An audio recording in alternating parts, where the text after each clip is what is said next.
E aí, beleza? Salve, salve! Deixa eu até tirar o óculos, rapaz. Tava de óculos, comecei de 4 olhos, não posso continuar assim, dá muito prazer. Se você não me conhece, sou Calvoso, estou por aqui sempre trazendo bate-papo com você sobre marketing esportivo e gestão esportiva, ou seja, tudo que envolve o mundo dos esportes, ao lado dos Master Cracks e, claro, sob o comando do nosso mestre João Henrique Areias. Aliás, deixa eu dar aquela dica esperta para você. Se você ainda não fez o curso do mestre João Henrique Areias, vai aqui embaixo no primeiro link da descrição do vídeo, se garante lá, corre lá. Mas olha só, hoje eu não vou ficar embromando muito, não. Sabe por quê? Temos uma lenda entre nós. É isso mesmo. Se você não acredita em lenda, passe a acreditar porque ela está aqui entre a gente. Deixa eu começar a trazer aqui os Mastercrack para o nosso bate-papo aqui.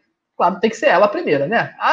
É aquela que foi a motivadora de trouxe a nossa convidada de hoje. Fala, Beta, muito boa noite, tudo certo? Boa noite, Calvosão. Uma alegria imensa conseguir trazer essa convidada hoje. Já falei muitas vezes dela aqui no canal, o pessoal já deve estar mais ansioso que eu para conhecê-la. Então, vai trazendo o pessoal aí que a gente já conta quem é. Vou convocando aqui. Chega aqui mais, Gabs.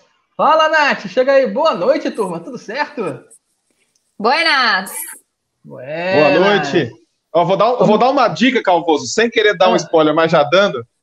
Ela é uma lenda usando esse manto aqui, ó. Verdade, é verdade. Então vamos deixar de embromação, deixa eu trazer a lenda para cá. E olha que eu não estou falando de forma... É uma lenda da FIFA mesmo. Muito prazer, Rosana. Seja bem-vinda. Que honra ter você aqui conosco. Primeiramente, boa noite. Prazer é meu. Eu tenho falado com a Robert direto para a gente tentar organizar e agora a gente conseguiu. É verdade. Vamos bater esse papo aí. Olha só, deixa eu começar então. E aí, aos pouquinhos, a gente vai trazendo aqui a pergunta da galera aqui, e cada um vai trazendo sua dúvida. Mas deixa eu dando uma olhadinha, eu vi que você começou lá em 97, 23 anos atrás, e aí terminou agora o seu ciclo como atleta do Palmeiras, 23 anos depois. Como é que você analisa aí esse futebol que você começou lá em 97 e agora terminando em 2020? Como é que tá? Como é que você analisa esse progresso, esse andamento do esporte feminino, especialmente o futebol, nesse período todo? Eu acho que o futebol feminino teve uma evolução constante, de forma bem gradativa aqui no Brasil, infelizmente. Bem lenta, mas num processo de ascensão. Quando eu comecei, o primeiro passo era quebrar esse preconceito enorme que tinha dentro de casa mesmo, né, das meninas não poderem jogar. Caramba. Enfim, então a primeira barreira que a gente quebra é essa, né, de poder jogar. Então hoje eu vejo já que tem mais estímulos, ainda precisa ser dado mais estímulos, principalmente dos pais, né? Uma vez me perguntaram numa palestra quando que a menina deve começar a jogar futebol. E aí eu falei, quando os meninos começam? Assim que eles começam a andar, né? Joga bolinha para eles. Então a menina precisa ser estimulada da mesma forma. Então, começou a andar, joga bolinha. Agora, se quiser, estimula. Se não quiser, tudo bem. Né? Já deu o primeiro passo. Verdade, então, eu vejo uma transformação muito grande, né? Inclusive de mercado, da forma de jogo. Está se tornando um produto cada vez mais interessante, né? Então, assim, em 23 anos, eu fico feliz até de ter participado da construção e agora continuar, na verdade, né? Porque a gente está num processo evolutivo ainda. Mas eu vejo uma transformação enorme, mesmo que no Brasil um pouco atrasado em relação à Europa e Estados Unidos. Com certeza. Beta, manda sua pergunta aí. Não, eu já até tive essa conversa com a Rô, ela foi uma peça muito importante na minha formação. Eu joguei com a Rô no ano que eu estava passando do sub-17 para o time adulto. Não tinha essa coisa de sub-20 e tudo mais, então era um passo um pouquinho grande até para dar, porque você saía dos campeonatos de base e já ia jogar com alguém como a Rosana do lado, então era tipo, o que eu tô fazendo aqui? Não tô entendendo. Eu tenho uma cena muito forte na minha cabeça a gente tinha um preparador físico, Marcelo, e um dia ele me colocou para fazer um exercício com a Rô, que era pegar aquelas bolas de peso assim, e tinha uma grade atrás da gente, a gente tinha que agachar e jogar na grade, e ela tinha 3 níveis. E ele pedia para a gente, então, chegar pelo menos até o 2º nível, que agachasse e jogasse para trás, que pelo menos na altura do 2º nível. Eu lá baixava e jogava, e me matando para chegar no nível. Daqui a pouco a Rô abaixou assim, a bola passou em cima da grade e caiu lá na pista de corrida. Eu quero ser assim quando eu crescer. Jogadora muito, muito forte. E não só forte fisicamente, a Rô sempre foi uma pessoa muito forte mentalmente. Eu sempre a vi assim. Parecia que a Rô estava sempre plena, sempre calma, o jogo podia estar pegando fogo, a Rô mantinha assim a postura, sabia lidar. E acho que a primeira pergunta que eu queria fazer, Rô, eu sei que você hoje em dia posta até bastante coisa, você dá um foco bem assim prioritário para essa parte da mente, de trabalhar a mente, de ter uma mente forte. Você pretende passar isso para suas atletas agora trabalhando como técnica? Que coisas além disso, fora das 4 linhas, fora dos dribles, das coisas que a gente aprende normalmente, o que você quer passar de extra para suas atletas? O que você acha importante na formação delas? Eu fico lisonjeada com todo esse elogio, né, Roberto? Eu fico muito feliz de saber que eu fui uma inspiração para você, estando ali do seu lado. Aí isso aconteceu comigo também, quando eu fui muito nova para o São Paulo e tive referências como Cici, Kátia Silene, enfim. Então, queria agradecer. E eu não tive esse suporte, né, enquanto atleta. Eu cheguei totalmente despreparada psicologicamente nos times. Então, depois que eu entendi como isso é importante, porque o que eu vejo é a mente que controla tudo, o corpo a gente treina todos os dias. E chegou num momento da minha carreira, primeiro esse momento, né, que eu cheguei em clube, seleção, e não tinha esse respaldo psicológico. Então, foi uma pressão muito grande, eu tive que lidar com isso de forma totalmente individual, né? Sem saber muito sobre, e tinha que ter um bom desempenho. E chegou um momento da minha carreira que, fisicamente, como você falou, já era muito forte, tinha todos os conceitos e valências físicas muito bem treinados. Chegou um momento que eu precisava de algo mais. Então, eu fui procurar saber sobre o treino mental também. Como eu falei, a mente, na minha concepção, é o que guia tudo. Então, eu fui procurar saber um pouco mais e nesse trabalho que eu fui desempenhando, eu vi o quanto não é humanizado o trabalho enquanto atleta, né? Como a gente consegue distinguir o atleta do ser humano. Então, eu comecei a me interessar muito por isso, porque a gente tem uma cobrança absurda. Às vezes a gente não tem o respaldo, tanto do clube, quanto da comissão técnica, e a gente é muito cobrado com uma pressão exacerbada por vezes. Então, eu decidi que começar esse processo comigo, de me humanizar mais, de saber que eu posso errar, que eu tenho esse direito, justamente para não cobrar excessivamente as pessoas que estão ao meu redor. Então, foi um processo de anos, né? O fato também de ter jogado na Europa e ter feito praticamente a minha escola na Europa me facilitou esse caminho, me encurtou esse caminho, mas eu, como enquanto pessoa mesmo, eu sempre valorizei isso dentro da minha família. Então, para mim, eu só precisava disso. Foi um gancho e eu acabei achando e conseguindo fazer um compilado do que eu pensava, do que seria ser atleta. Bacana demais. Nath, manda ver aí. Eu tenho 2 perguntas, mas eu vou segurar uma e depois eu faço uma agora e depois faço a outra. Eu já ia falar Rô, tipo, super íntima. À vontade, até prefiro. Rô, você estava falando sobre esse trabalho psicológico que acaba sendo também um trabalho emocional. E a gente sabe que a figura, quando a gente tem uma família que nos apoia, isso faz toda a diferença. Você citou que você trabalhou durante muitos anos na Europa, acredito eu que longe da família, né?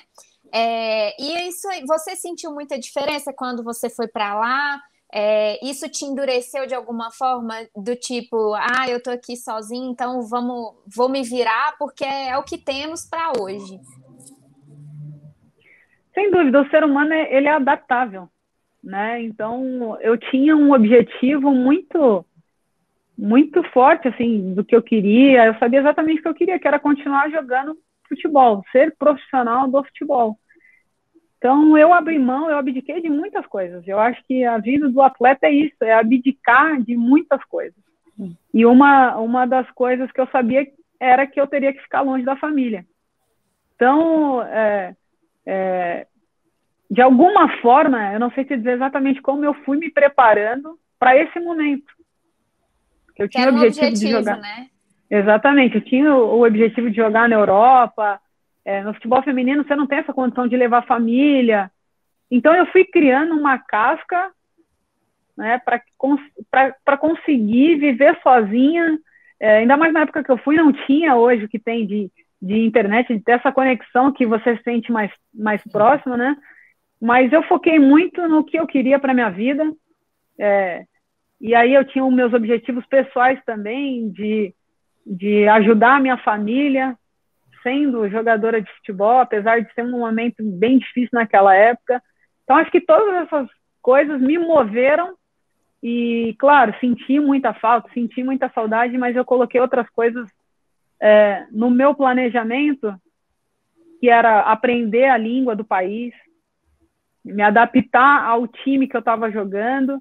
E isso, na verdade, a família, óbvio, nunca deixei de lado, mas começou a ser secundário. Então, eu passava meu tempo pensando muito mais no que eu podia atingir, nas coisas positivas, do que na saudade da família. Uhum. E teve alguma coisa, alguma história ou algum momento que te marcou porque você tá longe, algum perrengue que você passou quando você estava lá fora? A gente sempre tem um perrenguezinho, né? Nossa, tem muita coisa, cometi várias gafes, né? Teve uma história que é até engraçado. Eu fui para o curso de alemão, como eu tinha me transferido para a Áustria, fui para o curso de alemão e aqui em São Paulo o metrô abre sozinho, né? E estava já na hora, estava em cima da hora do curso e o metrô passava e não abria. Eu falei, que é isso, gente?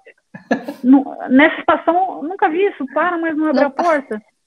O que eu vou fazer agora? Está no horário da aula. E aí passou uns 3. Daqui a pouco eu vejo uma senhorinha, vai e aperta o botão assim na porta e a porta abre. Vivendo e aprendendo. E devia ter tudo escrito lá em alemão. Eu não entendia nada no começo. Esse que é o pior. Gabs, manda ver aí, Gabs. Primeiro eu tô aqui segurando a emoção, porque eu lembro da Rosana quando eu tinha aí, era menina ainda. A Rosana tem quase a minha idade, não vou revelar a minha idade aqui, porque senão o pessoal vai falar que eu tô mentindo, mas eu lembro da Rosana no final dos anos 90, estreando no São Paulo. Eu até nessa época eu achava que o futebol feminino de fato estava começando a engrenar no Brasil. Depois, a minha percepção como um apaixonado por futebol é que caiu um pouco, acho que com o hiato aí entre aquele momento no final dos anos 90, os anos 2000 ali, começando. Rosana até foi para a Europa, foi ter outras experiências aí pelo mundo do futebol. Depois voltou para o Brasil, encontrou um outro futebol, talvez, não sei se no nível que ela esperava.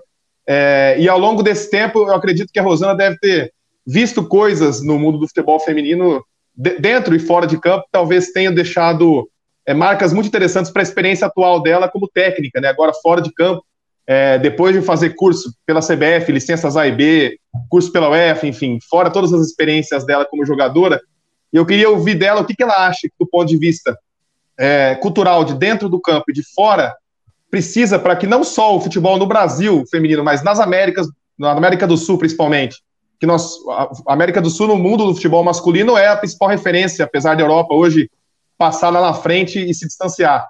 Mas o futebol feminino aqui, ele demorou muito mais para começar, enfim, a ser organizado.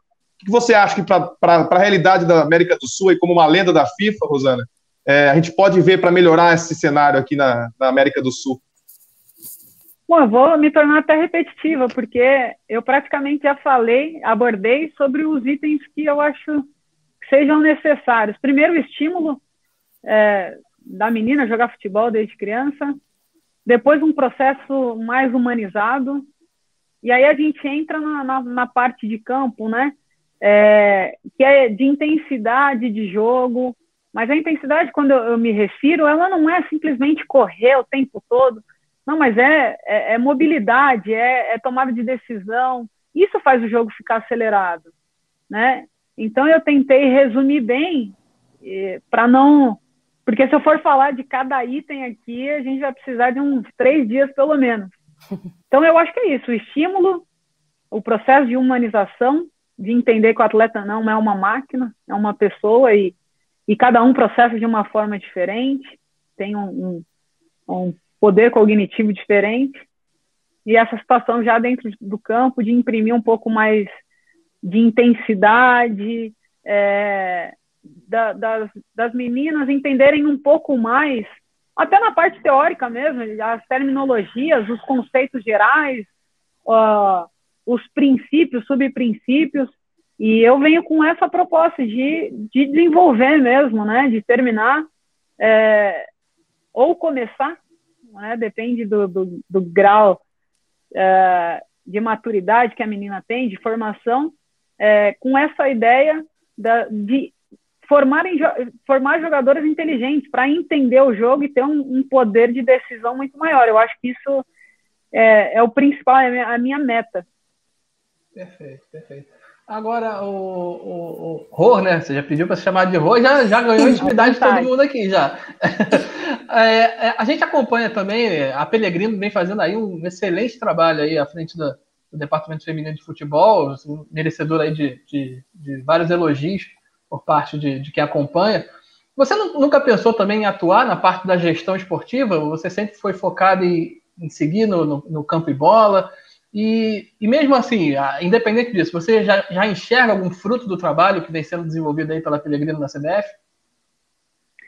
Primeiro que eu sou fãzaça da Pellegrino, a gente praticamente começou jogando futsal juntas, na verdade contra, e no futebol de campo começamos juntas praticamente, e acho que ela está fazendo um trabalho extraordinário. É disso que o futebol feminino precisa, de pessoas que vivenciaram a modalidade e com capacidade para executar algumas coisas que realmente só quem sente, quem entende desse processo, consegue, né? E, perdão, a pergunta era se eu... você chegou a pensar em atuar na gestão também, além da parte técnica? Pensei bastante. Fiz, inclusive, curso de gestão pela Universidade de Futebol, e muitas pessoas falavam para mim, eu acho que você vai ser uma grande gestora, eu acho que você tem que ir para essa área, o que eu não dispenso. Nesse primeiro momento, eu escolhi ser treinadora também, porque como eu joguei na Europa há muito tempo, e eu era, na maioria dos clubes que eu passei, eu era capitã do time, se torna uma treinadora dentro do campo. Então, eu acho que essa bagagem toda que eu adquiri, eu precisava passar de alguma forma, né?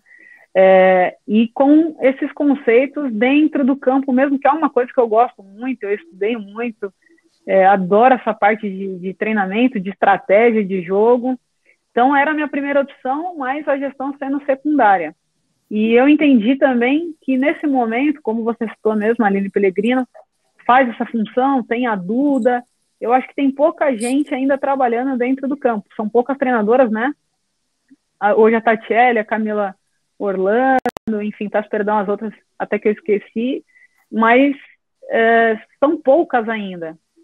E eu gosto muito dessa parte de campo, porque você tem que ter a parte de sensibilidade, né? E eu acho que isso, como atleta, eu acabo trazendo, e essa parte que eu também fiz questão de fazer, né, de estudar, mais racional.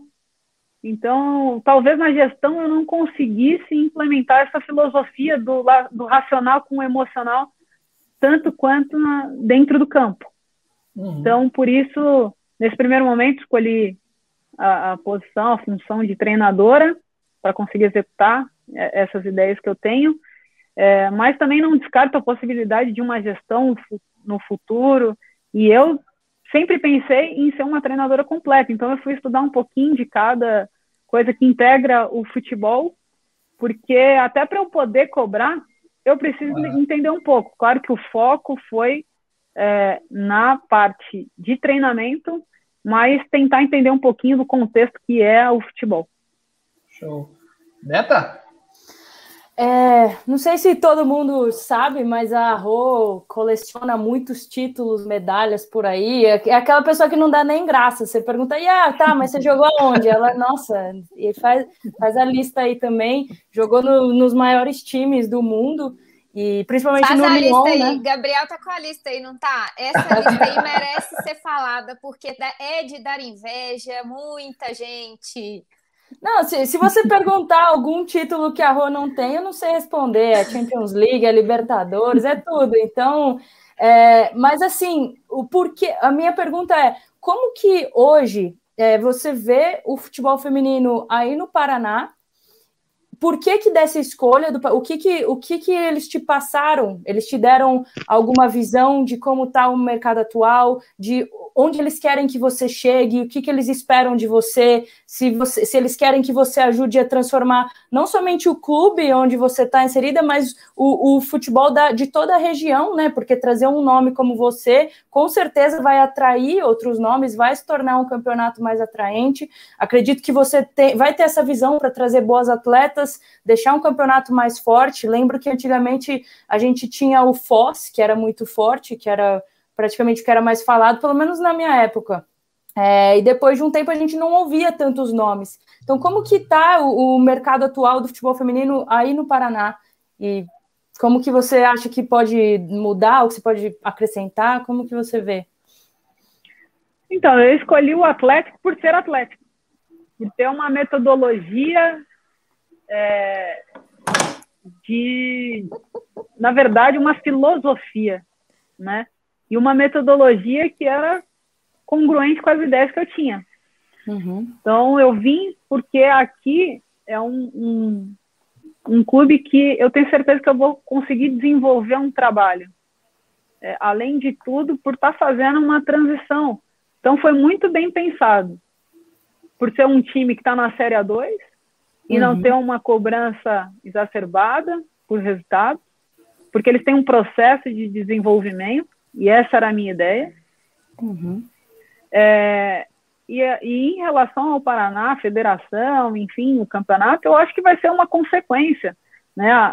O que a gente pensa hoje para o Atlético é fazer um projeto, claro, a médio prazo, gradativo, que faça com que o clube se torne uma referência para os times femininos que querem começar. Então, foi por isso a escolha do Atlético, e eu acho que vai ser realmente uma consequência às outras equipes paranaenses. Espero, de verdade, contribuir para que esse processo seja mais acelerado. Com certeza. Vai lá, Nath. Rô, eu queria que você falasse como é que foi essa transição de carreira, assim, se você sentiu que você realmente precisava parar, que estava na sua hora, e aí veio, ou se foi um planejamento que você fez lá atrás, não, com idade tal eu quero parar de jogar para me tornar uma treinadora, alguma coisa nesse sentido. Na verdade, em 2018, eu cheguei a me aposentar dos gramados, né? Mas foi por uma questão muito pessoal, foi uma perda que eu tive do meu noivo, e acabou que eu sofri um luto patológico. Então, apesar de ter planejado já essa transição, não foi da maneira que eu gostaria. E aí eu volto ao futebol para tentar fazer essa transição, então eu tinha muito certo na minha cabeça que eu queria isso, e eu voltei, na verdade, para tentar fazer essa transição. Então, não foi tão difícil, tomar essa decisão. Já vinha também, como eu falei, fazendo cursos, e chegou um momento que eu gostaria de ter uma autonomia que eu não tinha enquanto atleta, né? E poder implementar a minha filosofia. Então, foi por isso que eu decidi fazer essa transição e, por enquanto, estou bem feliz com a minha escolha. A gente está feliz demais também de continuar, viu? Ainda mais no futebol brasileiro. Que orgulho. Vai lá, Gabs. Vamos lá. Rosana, aproveitando essa questão da pergunta da Beth, da Natália em relação ao futebol paranaense, foi cancelado, não sei se quando você foi convidada pelo Atlético, começou a negociar com eles, já existia a possibilidade desse cancelamento do Campeonato Paranaense, né? Que estava sendo feita essa discussão aí nos bastidores.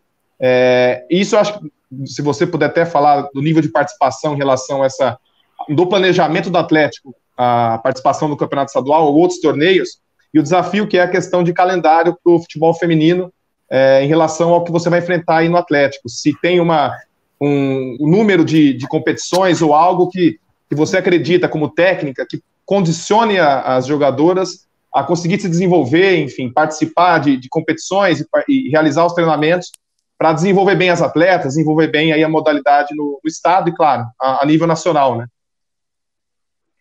O que houve foi o cancelamento da competição de 2020. Né? Ela não foi feita por conta da pandemia, era para ser feita no começo desse ano, mas acabaram entrando em um consenso e acharam melhor cancelar. Mas a de 2021, o de 2021 está previsto que tem, assim, no segundo semestre, e com certeza, isso é de suma importância, quanto mais competição tiver, melhor, né, para você, na questão de performance. Então, até para dar possibilidade de outras meninas jogarem, enfim, e tem a ideia, não sei se realmente vai acontecer, por conta de tudo isso que a gente está passando, esse momento de pandemia, mas tem a ideia de fazer uma Copa Sul também. Então, isso preencheria um pouco mais o calendário anual, o que para a gente seria sensacional. E também é uma competição que seria até mais competitiva do que o paranaense, né? Com certeza. Agora, Rô, a gente vive aí uma situação, momento até de transição, né? A gente tem a Marta aí hoje como grande ícone, grande referência do nosso esporte aqui no Brasil, e obviamente mundial, mas ela, em breve, ela não é eterna, assim como você. É uma lenda também, mas dentro de campo ela não é eterna. Você acha que a gente está pronto para passar por essa transição, nosso futebol, a geração que vai assumir essa responsabilidade esse vácuo que a Marta vai deixar nos próximos anos? Você acha que nossa geração já está pronta para assumir esse tranco, que é uma responsabilidade tanta, né? Eu acho que esse processo, né, da formação e desenvolvimento foi um pouco tardio. Eu acho que vai existir um gap aí, uma lacuna entre essa geração e a próxima geração. Não falo em relação a talento, mas falo em relação a desenvolvimento, porque a nossa geração ela teve a rua para se desenvolver. Uhum. Né? E hoje não se tem mais isso. Eu acho que foi pensado de forma tardia, mas pelo menos agora está acontecendo. Eu acho que a Duda e a Aline Pellegrino no comando, né, dentro da CBF, acho que vai nos proporcionar mais competições, principalmente de base. Então, eu acho que realmente vai existir essa lacuna, mas que também com a chegada da Pia, ela já tem cobrado isso, vai se desenvolver ao longo dos próximos anos. Mas isso é interessante também para a gente entender, e brasileiro é difícil, né, de entender que o investimento ele é a médio prazo. Né? Então, a gente, aqui no Brasil, a gente primeiro, deu certo, vamos investir. E tem que ser o contrário, a gente precisa investir para dar certo. Então, agora eu acho que as pessoas estão mais atentas, né? Os dirigentes, enfim, estão mais atentos. Fora também esse viés do futebol feminino lucrativo. Agora, com a transferência de mercado, isso daqui a pouco vai vai ficar muito tão latente que os clubes não vão fazer mais por obrigação. Sem dúvida nenhuma. Beca? Você foi parte, assim, acho que marcante da história do futebol feminino, e eu queria entender, você ser nomeada como uma lenda da FIFA, você acha que isso envolve, além do que foi apresentado em campo, da sua habilidade, de seja lá o que for, quantos títulos, você acha que ter feito parte da história, ter representado algo na história, também faz parte dessa nomeação?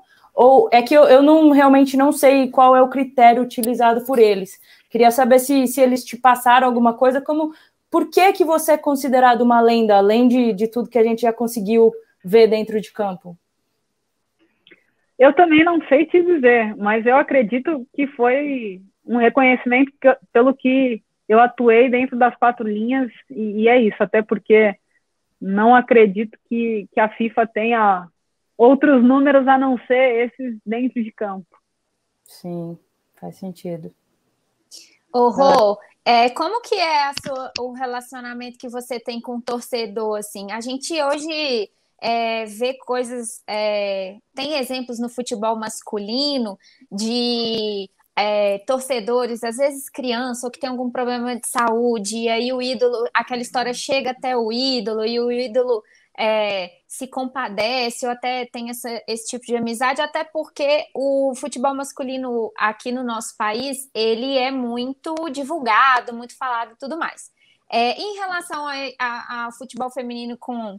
Né, você enquanto atleta e o seu torcedor, tinha essa proximidade? Era normal, às vezes, vir meninas perto de você e te relatar, tipo, você é minha inspiração nisso ou naquilo? Eu aqui. Fora a Beto. Exemplos positivos. Claro. A minha relação com a torcida sempre foi muito boa, porque eu posso dizer que eu sou uma pessoa empática. Então, eu sempre tentava me colocar no lugar de alguém que tentava falar comigo. No entanto, às vezes eu não consigo responder a todos no meu Instagram, mas eu tento fazer isso, porque eu me imagino nessa situação inversa, né? Eu querendo falar com o meu ídolo e não conseguindo. Então, eu tento ser muito aberto. Eu acho que agora muda um pouquinho a relação por conta da função, né? Eu sei que vão existir muito mais cobranças como treinadora. Então, agora eu estou bem aberta ainda, mas quando começar a competição, provavelmente, não que eu vá restringir isso de forma alguma, mas eu vou ter menos proximidade, porque eu sei que vai interferir diretamente na parte profissional. Enquanto atleta, não teria esse problema.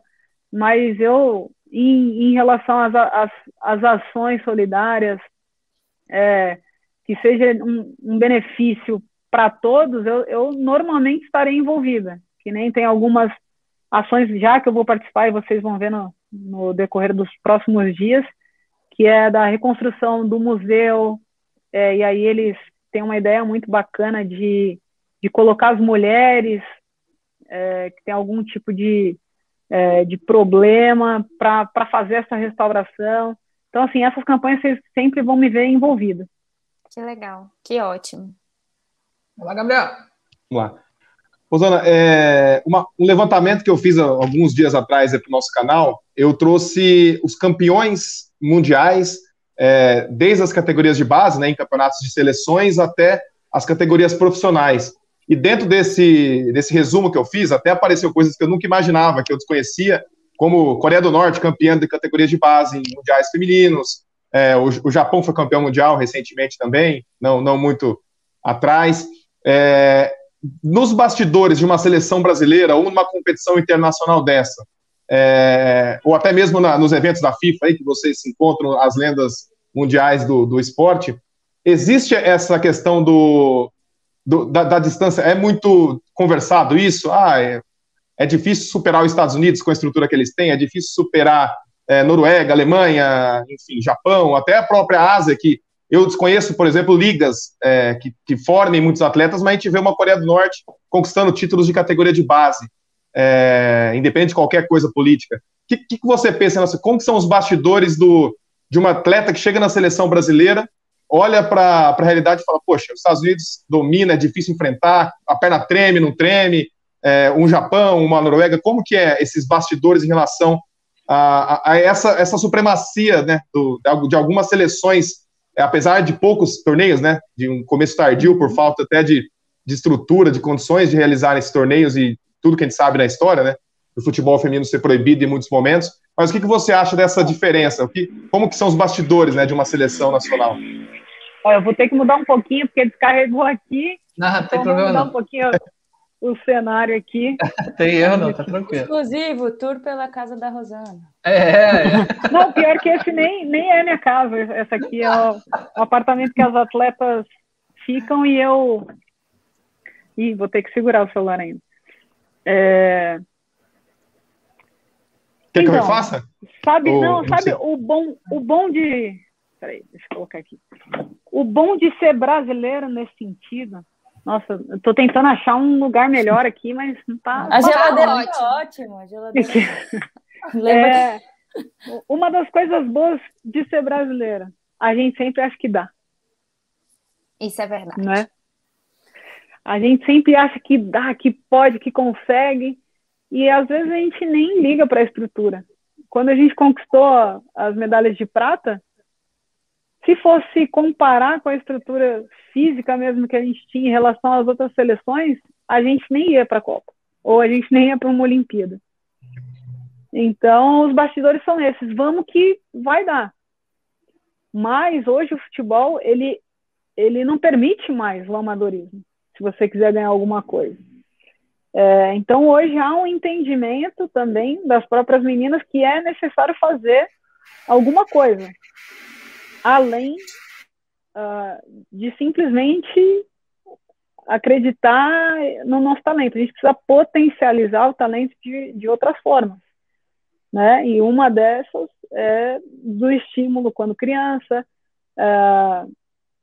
de ter uma estrutura melhor nos clubes, e aí podem ficar bravos comigo até, mas das atletas serem mais profissionais, né? Porque às vezes eu acho que a gente usa muito o futebol feminino como uma muleta.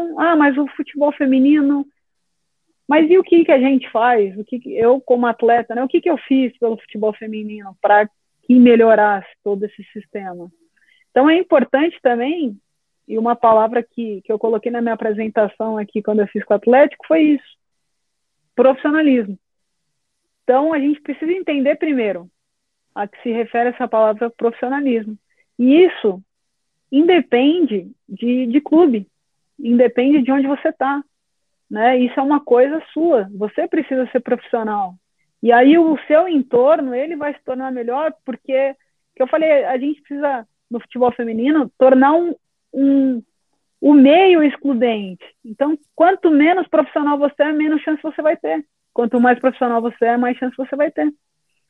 Então, eu acho que a gente está nesse processo, eu acho que as meninas estão começando a entender isso, e as pessoas que estão à frente, né, que estão liderando, eu acho que precisam também comunicar e entregar isso de uma forma que elas consigam absorver, sem que elas se sintam sendo somente cobradas.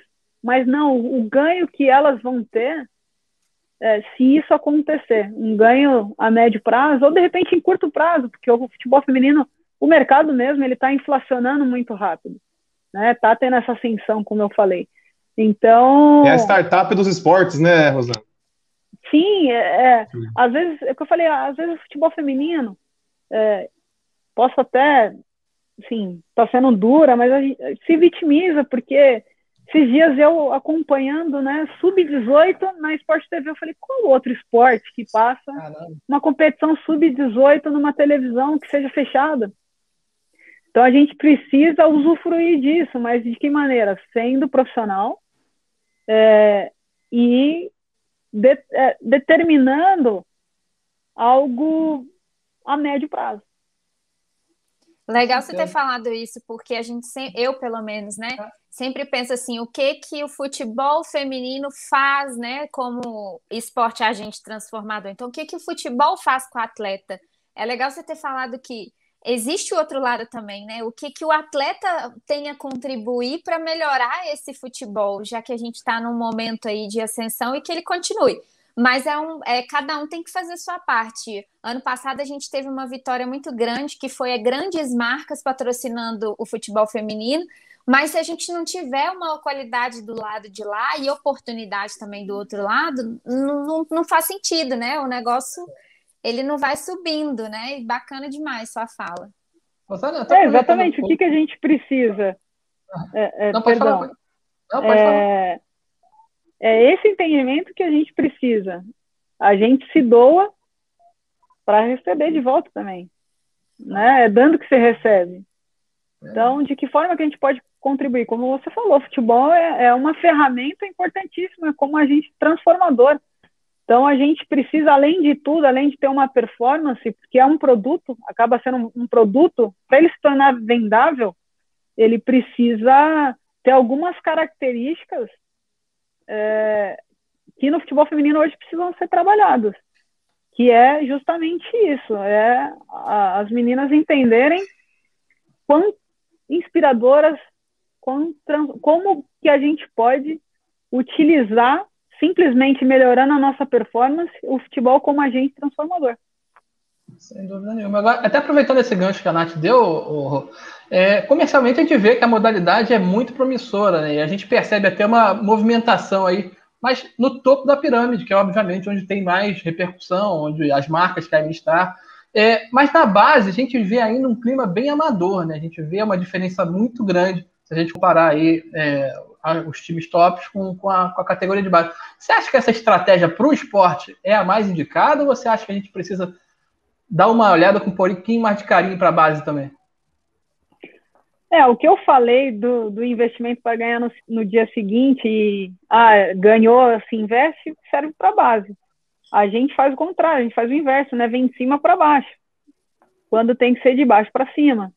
Mas eu vejo um movimento muito grande para que isso aconteça. Como eu falei, a Aline, estando à frente, como diretora de competição da CBF, ela pensa muito em criar competições para a base.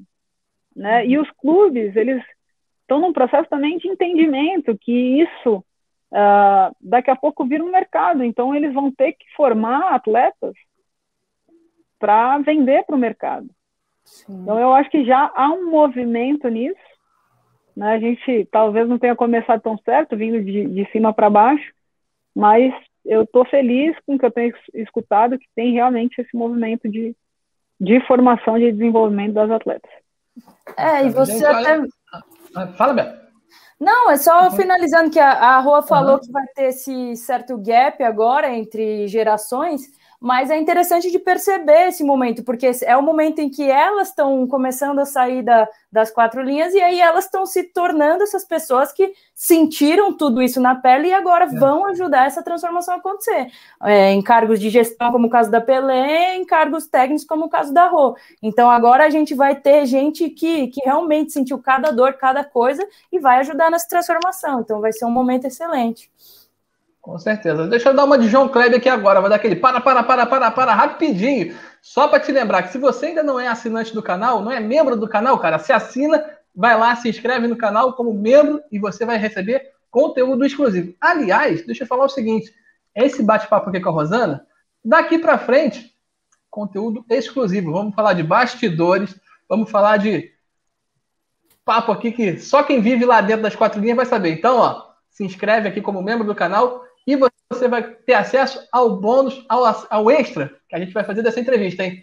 Gente, quem não é membro, muito obrigado. Acompanha aí, se inscreve no canal, se torne membro e acesse também a parte exclusiva dos membros.